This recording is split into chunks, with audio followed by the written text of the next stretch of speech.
श्रीघटिकाचल हनुमान स्तोत्रम्। शङ्खचक्रधरं देवं घटिकाचलवासिनं योगारूढं ह्याञ्जनेयं वायुपुत्रं नमाम्यहम्। भक्ताभीष्टप्रदातारं चतुर्बाहुविराजितं दिवाकरद्युतिनिभं वन्देऽहं पवनात्मजम्। कौपीनमेखलासूत्रं स्वर्णकुण्डलमण्डितं लङ्घिताब्धिं रामदूतं नमामि सततं हरिं। दैत्यानां नाशनार्थाय महाकायधरं विभुं गदाधरकरो यस्तं वन्देऽहं मारुतात्मजम्।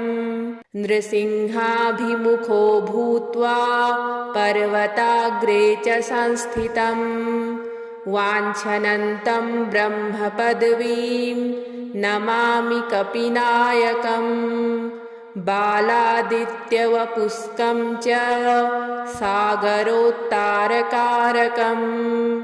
समीरवेगं देवेशं वन्देऽहमितविक्रमम्। पद्मरागारुणमणि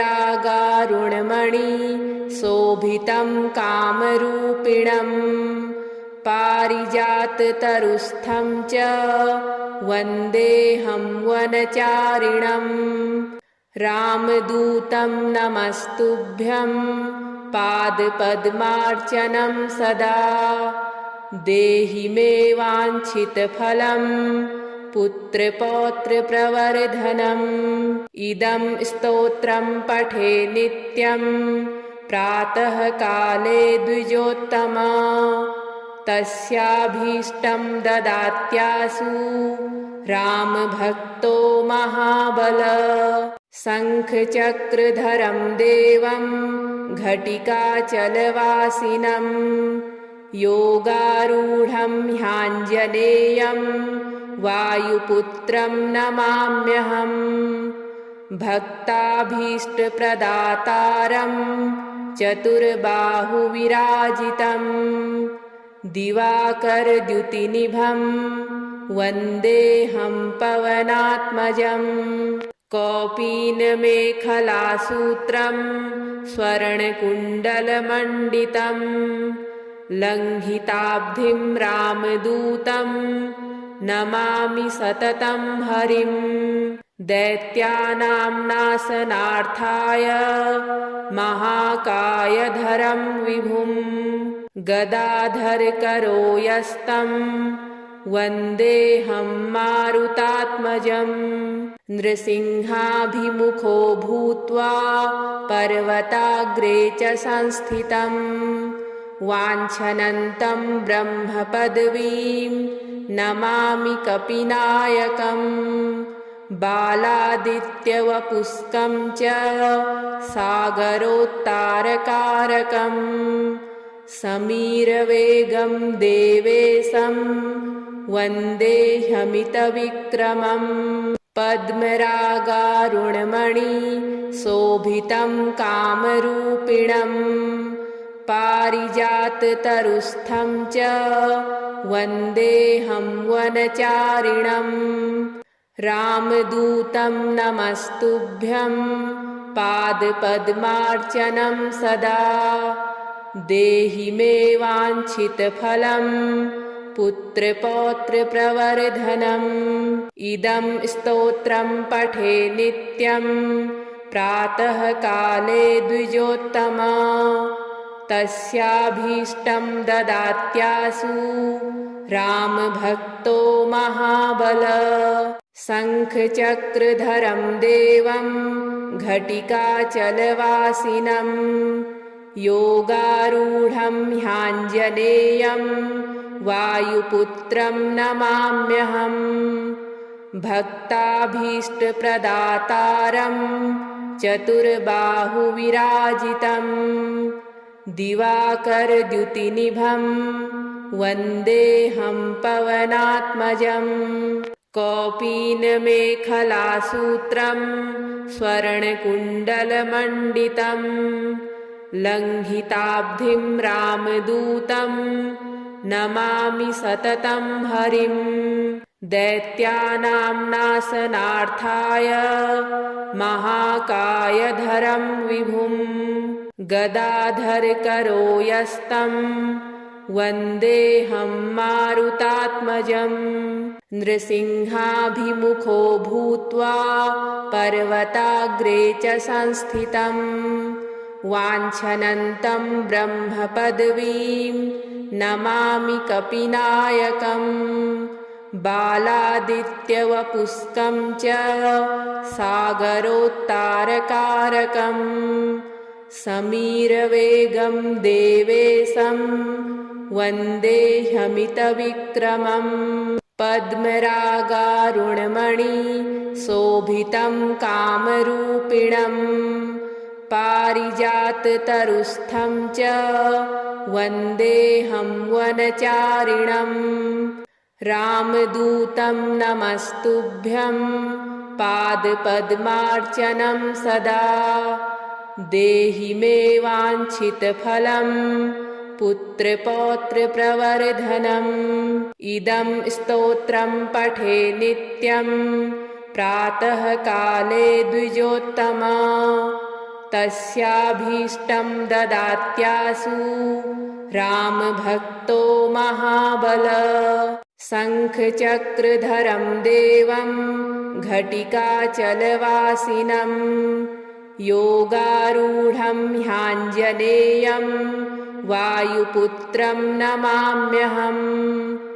भक्ताभीष्टप्रदातारं चतुर्बाहुविराजितं दिवाकरद्युतिनिभं वन्देऽहं पवनात्मजम्। कौपीनमेखलासूत्रं स्वर्णकुण्डलमण्डितं लङ्घिताब्धिं रामदूतं नमामि सततं हरिं। दैत्यानां नाशनार्थाय महाकायधरं विभुं गदाधरकरो यस्तं वन्देऽहं मारुतात्मजम्। नृसिंहाभिमुखो भूत्वा पर्वताग्रे च संस्थितं वाञ्छनन्तं ब्रह्मपदवीं नमामि कपिनायकम्। बालादित्यवपुष्कं च सागरोत्तारकारकं समीरवेगं देवेशं वन्देऽहमितविक्रमम्। पद्मरागारुणमणि शोभितं कामरूपिणं पारिजाततरुस्थं च वन्देऽहं वनचारिणम्। रामदूतं नमस्तुभ्यं पादपद्मार्चनं सदा देहि मे वाञ्छितफलं पुत्रपौत्रप्रवर्धनम्। इदं स्तोत्रं पठे नित्यं प्रातःकाले द्विजोत्तमा तस्याभीष्टं ददात्यासु रामभक्तो महाबल। शङ्खचक्रधरं देवं घटिकाचलवासिनं योगारूढं ह्याञ्जनेयं वायुपुत्रं नमाम्यहम्। भक्ताभीष्टप्रदातारं चतुर्बाहुविराजितं दिवाकरद्युतिनिभं वन्देऽहं पवनात्मजम्। कौपीनमेखलासूत्रं स्वर्णकुण्डलमण्डितं लङ्घिताब्धिं रामदूतं नमामि सततं हरिं। दैत्यानां नाशनार्थाय महाकायधरं विभुं गदाधरकरो यस्तं वन्देऽहं मारुतात्मजम्। नृसिंहाभिमुखो भूत्वा पर्वताग्रे च संस्थितं वाञ्छनन्तं ब्रह्मपदवीं नमामि कपिनायकम् बालादित्यवपुस्कं च सागरोत्तारकारकम् समीरवेगं देवेशं वन्देऽहमितविक्रमम् पद्मरागारुणमणि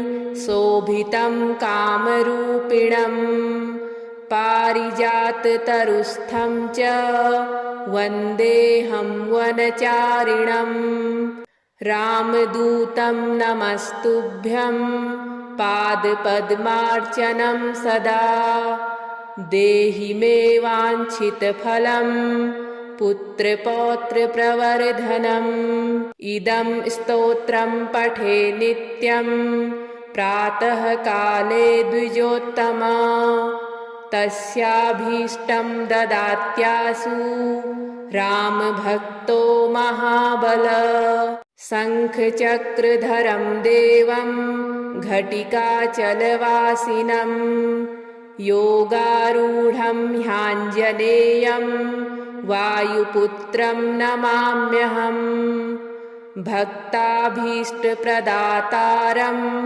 चतुर्बाहुविराजितं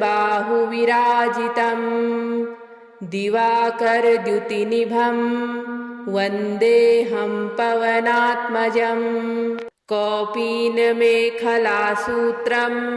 स्वर्णकुण्डलमण्डितं लङ्घिताब्धिं रामदूतं नमामि सततं हरिं दैत्यानां नाशनार्थाय महाकायधरं विभुं गदाधरकरो यस्तं वन्देऽहं मारुतात्मजम् नृसिंहाभिमुखो भूत्वा पर्वताग्रे च संस्थितं वाञ्छनन्तं ब्रह्मपदवीं नमामि कपिनायकम् बालादित्यवपुस्कं च सागरोत्तारकारकम् समीरवेगं देवेशं वन्देऽहमितविक्रमम् पद्मरागारुणमणि शोभितं कामरूपिणम् पारिजाततरुस्थं च वन्देऽहं वनचारिणम् रामदूतं नमस्तुभ्यं पादपद्मार्चनं सदा देहि मे वाञ्छितफलं पुत्रपौत्रप्रवर्धनम् इदं स्तोत्रं पठे नित्यं प्रातःकाले द्विजोत्तमा तस्याभीष्टं ददात्यासु रामभक्तो महाबल शङ्खचक्रधरं देवं घटिकाचलवासिनं योगारूढं ह्याञ्जनेयं वायुपुत्रं नमाम्यहम् भक्ताभीष्टप्रदातारं चतुर्बाहुविराजितं दिवाकरद्युतिनिभं वन्देऽहं पवनात्मजम् कौपीनमेखलासूत्रं स्वर्णकुण्डलमण्डितं लङ्घिताब्धिं रामदूतं नमामि सततं हरिं दैत्यानां नाशनार्थाय महाकायधरं विभुं गदाधरकरो यस्तं वन्देऽहं मारुतात्मजम् नृसिंहाभिमुखो भूत्वा पर्वताग्रे च संस्थितं वाञ्छनन्तं ब्रह्मपदवीं नमामि कपिनायकम् बालादित्यवपुस्कं च सागरोत्तारकारकम् समीरवेगं देवेशं वन्देऽहमितविक्रमम् पद्मरागारुणमणि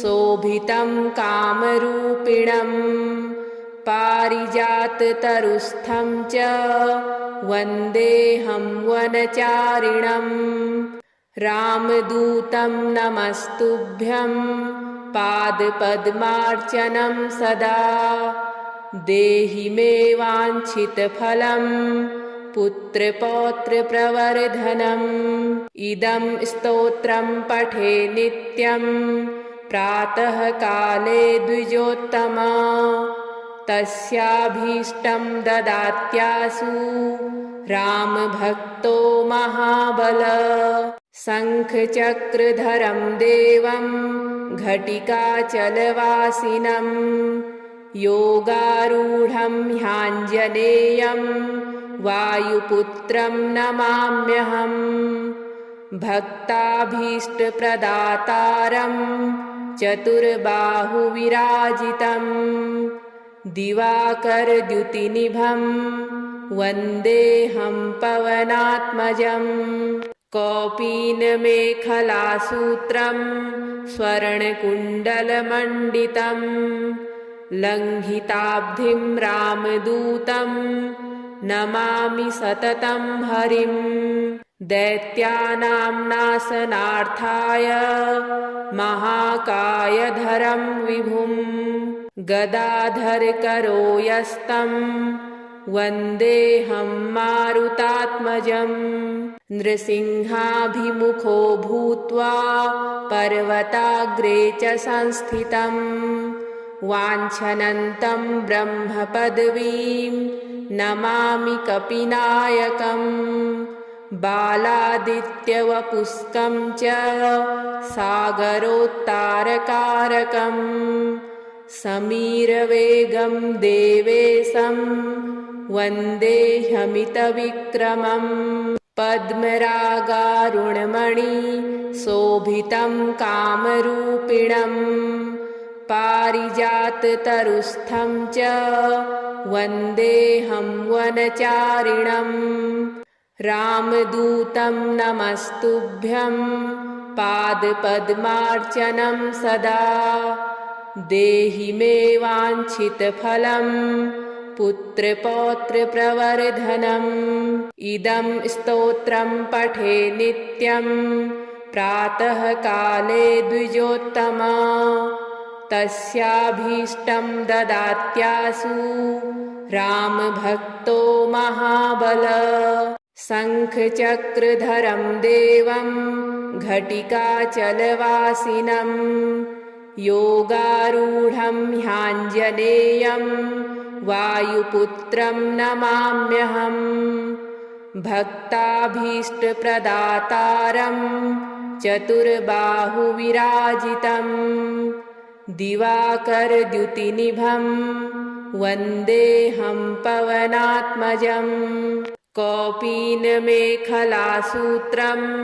स्वर्णकुण्डलमण्डितं लङ्घिताब्धिं रामदूतं नमामि सततं हरिं दैत्यानां नाशनार्थाय महाकायधरं विभुं गदाधरकरो यस्तं वन्देऽहं मारुतात्मजम् नृसिंहाभिमुखो भूत्वा पर्वताग्रे च संस्थितं वाञ्छनन्तं ब्रह्मपदवीं नमामि कपिनायकम् बालादित्यवपुष्कं च सागरोत्तारकारकम् समीरवेगं देवेशं वन्देह्यमितविक्रमम् पद्मरागारुणमणि शोभितं कामरूपिणं पारिजाततरुस्थं च वन्देऽहं वनचारिणम् रामदूतं नमस्तुभ्यं पादपद्मार्चनं सदा देहि मे वाञ्छितफलं पुत्रपौत्रप्रवर्धनम् इदं स्तोत्रं पठे नित्यं प्रातःकाले द्विजोत्तमा तस्याभीष्टं ददात्यासु रामभक्तो महाबल। शङ्खचक्रधरं देवं घटिकाचलवासिनं योगारूढं ह्याञ्जनेयं वायुपुत्रं नमाम्यहम्। भक्ताभीष्टप्रदातारं चतुर्बाहुविराजितं दिवाकरद्युतिनिभं वन्देऽहं पवनात्मजम्। कौपीनमेखलासूत्रं स्वर्णकुण्डलमण्डितं लङ्घिताब्धिं रामदूतं नमामि सततं हरिम्। दैत्यानां नाशनार्थाय महाकायधरं विभुं गदाधरकरो यस्तं वन्देऽहं मारुतात्मजम्।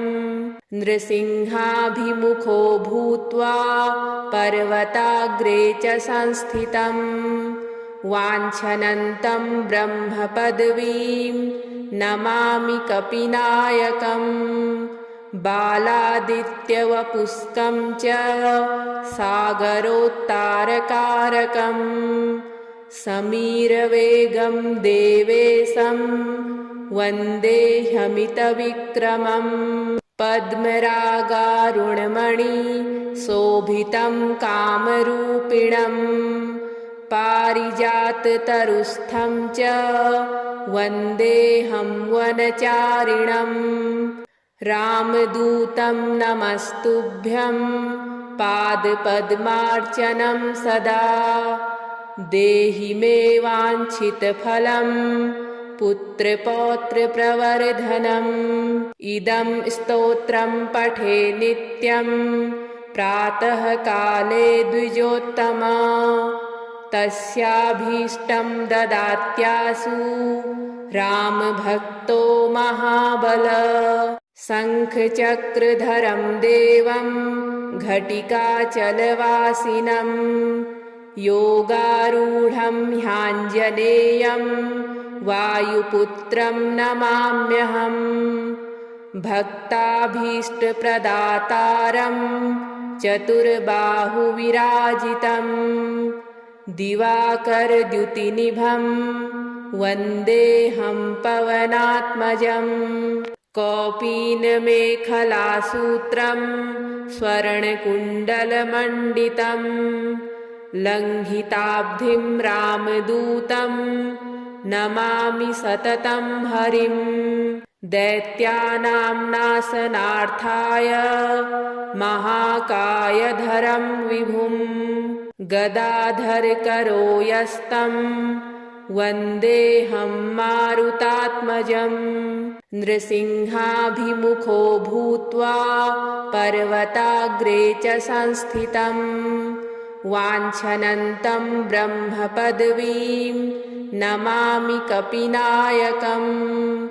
बालादित्यवपुष्कं च सागरोत्तारकारकं समीरवेगं देवेशं वन्देऽहमितविक्रमम्। पद्मरागारुणमणि शोभितं कामरूपिणं पारिजाततरुस्थं च वन्देऽहं वनचारिणम्। रामदूतं नमस्तुभ्यं पादपद्मार्चनं सदा देहि मे वाञ्छितफलं पुत्रपौत्रप्रवर्धनम्। इदं स्तोत्रं पठे नित्यं प्रातःकाले द्विजोत्तमा तस्याभीष्टं ददात्यासु रामभक्तो महाबल।